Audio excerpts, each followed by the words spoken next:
अरे बच्चों, क्या आपने कभी ऐसे राजा के बारे में सुना है जो जंगल का राजा तो है, पर इतना आलसी कि उठकर दहाड़ भी नहीं मारता? और क्या आपने एक ऐसी लोमड़ी के बारे में सुना है जो शेर से भी ज्यादा चालाक निकली? अगर नहीं सुना तो चलो आज सुनते हैं एक मजेदार और सीख से भरी कहानी, चतुर लोमड़ी और आलसी शेर। बहुत समय पहले की बात है। एक बड़ा सुंदर और हरा भरा जंगल था जहाँ जानवर हंसी खुशी रहते थे। उस जंगल का राजा था सिंहराज शेर। लेकिन ये शेर बाकी शेरों से थोड़ा अलग था।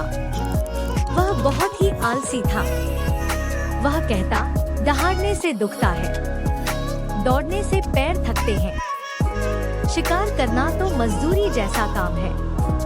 वह अपने गुफा में दिन भर सोता रहता और जब भूख लगती तो किसी जानवर को बुलाकर कहता, मुझे खाना लाकर दो। शेरराज के इस आलसी स्वभाव से पूरे जंगल में हाहाकार मच गया था। कोई जानवर चैन से नहीं रह पा रहा था। हर दिन कोई न कोई बेचारा जानवर उसके खाने के लिए भेजा जाता। सभी परेशान थे, लेकिन डर के कारण कोई विरोध नहीं करता। एक दिन जंगल के सारे जानवर पेड़ों के नीचे इकट्ठा हुए। खरगोश, हिरण, हाथी, बंदर और नन्ही नन्ही गिलहरियां भी आईं। सबने मिलकर कहा, हमें इस आलसी राजा से छुटकारा चाहिए। तभी वहां आई चालाक लोमड़ी फुंदेरी। फुंदेरी अपने दिमाग के लिए पूरे जंगल में मशहूर थी। वह बोली, डरो मत दोस्तों, अब मैं एक योजना बनाती हूँ जिससे यह शेरराज अपनी गुफा से बाहर निकलेगा और अपनी जिम्मेदारी समझेगा। फुंदेरी अगले दिन सीधी शेर की गुफा में गई। वह बोली, महाराज, मैं आपके लिए सबसे खास खाना लाने जा रही हूँ, शाही खरगोश। बस थोड़ा इंतजार कीजिए। शेर की लार टपक पड़ी, जल्दी ला, भूख से जान जा रही है। लोमड़ी वहां से निकलकर खरगोश के पास गई और उसे सब कुछ समझाया। खरगोश डर गया, पर फुंदेरी ने कहा, डरो मत, ये खेल जरूरी है। कुछ देर बाद फुंदेरी शेर के पास खाली हाथ लौटी। शेर गरजा, खाली हाथ क्यों आई? फुंदेरी बोली, महाराज, एक और शेर जंगल में आ गया है। उसने कहा, अब वही राजा होगा। वह उस खरगोश को भी खा गया। शेर फौरन उठ बैठा, क्या? मेरे जंगल में दूसरा शेर? वो भी मुझे चुनौती दे रहा है? दिखा कहाँ है वो? फुंदेरी बोली, चलो मेरे साथ, मैं दिखाती हूँ।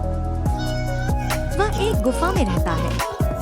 वह शेर को एक पुराने कुएं के पास ले गई, जो गहरा और साफ पानी से भरा था। फुंदेरी ने कहा, महाराज, वह इसी गुफा में रहता है, अब आप ही देखिए। शेर ने कुएं में झांका और देखा अपनी ही परछाई।